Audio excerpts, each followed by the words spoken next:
Hindi pa nga naglalaro ngayong Commissioner's Cup ang San Miguel Beermen. Ito ay dahil sila nga ng TNT ang huling teams na naglaban sa PBA Finals last conference. Pero target nga ngayon ng SMB ay maka-Grand Slam dahil ito na nga lang daw ang kulang sa resume ng GOAT ng PBA na si Junmar Fajardo. At nag-back-to-back champion na nga sila sa Philippine Cup at ngayon nga ang conference ay ang pang 3-peat run nila. Kaya't ayon nga sa Reddit source na si Sir Snow Badua ay may trade moves nga daw ang SMB ngayong Commissioner's Cup. Kaya't narito nga ang mga possible top trade targets ng San Miguel Beermen ngayong 2026 PBA Commissioner's Cup. Top 5, Louis Sanggalang. Si Sanggalang nga ay isa sa mga rising star player ng Terra Firma Jeep last PBA season. Pero ngayon nga ay allegedly naka-soft ban daw ito sa PBA. Kaya't hindi nga siya nilagay ng Jeep management sa lineup nila ngayong conference.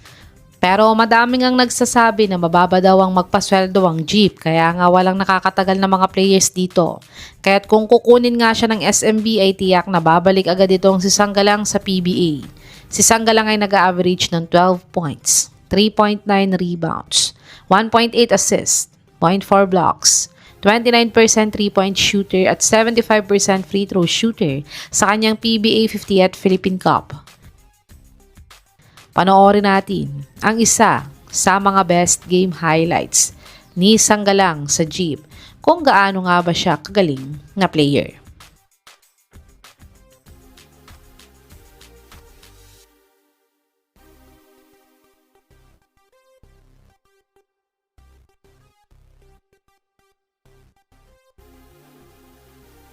Top 4, Mark Nonoy. Si Nonoy nga ay isa din sa mga rising star player ng Terra Firma Jeep. Pero gaya nga ni Louie, ay hindi na din siya naka-line up sa Terra Firma ngayong conference. Ito ay dahil nag-awol nga daw siya sa team nila dahil hindi pa nga siya nababayaran ng Jeep. Kaya't siya ngayon ay naglalaro sa mga ligang labas dahil mas malaki nga daw ang sweldo niya dito. Pero ayon nga sa source na to, ay minomonitor na nga daw ng SMB ang sitwasyon niya ngayon sa Jeep dahil willing naman daw silang kunin si Nonoy sa Jeep via trade. Si Nonoy ay nag-average ng 11.7 points, 2.9 rebounds, 5.6 assists, 1.6 steals, 29% 3-point shooter at 65% free throw shooter sa kanyang PBA 50th Philippine Cup. Panoorin natin ang isa sa mga best game highlights ni Nonoy sa Jeep kung magiging fit nga ba siya sa sistema ng SMB.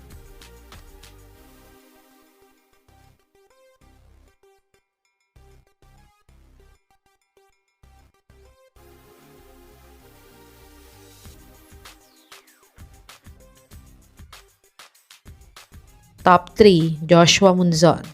Si Munzon na nga lang ang natitirang star player ng Titan Ultra ngayon at natambakan pa nga sila ng back-to-back 30 points blowout loss ngayong conference. Ito ay dahil wala na nga silang star player gaya ni The Beast last Philippine Cup na dilala niya ang team hanggang 9th seed at muntik pa silang nakapasok sa PBA playoffs. At hindi pa nga sila pinayagan na i-line up si Greg Zilla sa team nila ngayong Commissioner's Cup. Kaya dahil dito nga ay nasa may rebuilding process daw ang Titan Ultra. At dito nga ay pwede ngang subukan ng SMB na i-offer ang picks nila at isang rookie player sa team nila kapalit ni Joshua Munzon. Si Munzon ay nag-average ng 21.6 points, 3.7 rebounds, 4.9 assists, 1.8 steals, 0.6 blocks, 25% 3-point shooter at 74% free throw shooter sa kanyang PBA 50th Philippine Cup. Panoorin natin ang mga best game highlights ni Munzon sa Titan kung gaano nga ba siya kagaling na player.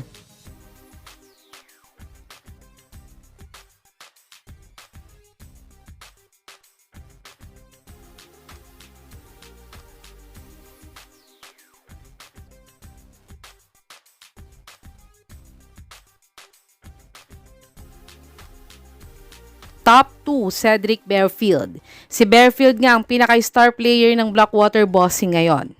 Pero 2 years rookie deal contract nga lang ang pinirmahan niya sa Blackwater Bossing. At ngayong taon na nga ang final year ng kontrata niya kaya tiyak nahihingi na nga siya ng max contract sa Blackwater. At ito ay hindi kayang ibigay ng Blackwater kaya nila tinitrade ang mga star player nila pag mas mataas na sahod na ang hinihingi nito.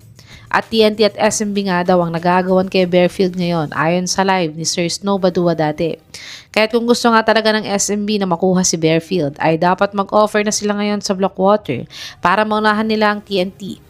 Si Bearfield ay nag-average ng 19.2 points, 4 rebounds, 3.4 assists, 0.4 steals, 29% 3-point shooter at 66% free throw shooter sa kanyang PBA 50th Philippine Cup.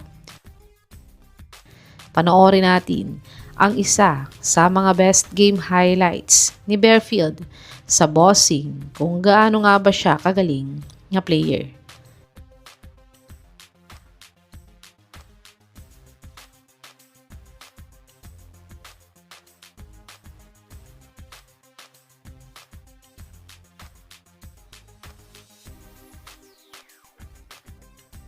Top 1, Jerick Ahanmisi. Si Ahanmisi nga isang role player dati sa Magnolia Hotshots. Kaya't siya nga ay tinrade sa Terra Firma Jeep kapalit ni Javi Gomez Diliano. At last conference nga ay siya nga ang naging leading scorer nila pagdating sa mga local players. At nagtuloy-tuloy pa nga ang kanyang magandang performance ngayong conference. Kaya't dahil dito nga ay madaming teams nang gustong makuha itong si Jerick. At ayon din sa source na to, ay balak daw i-offer ng SMB si Chris Miller, Wamit Yongson, Jeron Teng at PBA 51st second round pick nila kapalit ni Jerick Ahanmisi at Mark Nonoy. Pero hindi pa nga nila ito ino-offer dahil minomonitor pa nga nila ang sitwasyon ni Mark Nonoy ngayon. Si Ahanmisi ay nag-average ng 15.2 points, 4.6 rebounds, 2.2 assists, 0.9 steals, 36% 3-point shooter at 86% free throw shooter sa kanyang PBA 50th Philippine Cup. Panoorin natin ang isa sa mga best game highlights ni Ahanmisi sa Terra Firma kung magiging fit nga ba siya sa sistema ng SMB.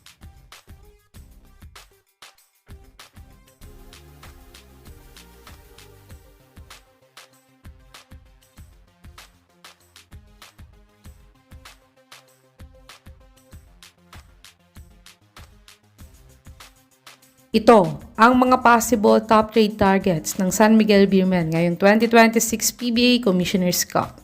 Sa tingin niyo mga kabubbles, sino sa mga players na to ang makakatulong para sa 3-peat run nila ngayong Commissioner's Cup? I-comment nyo na po yan sa baba.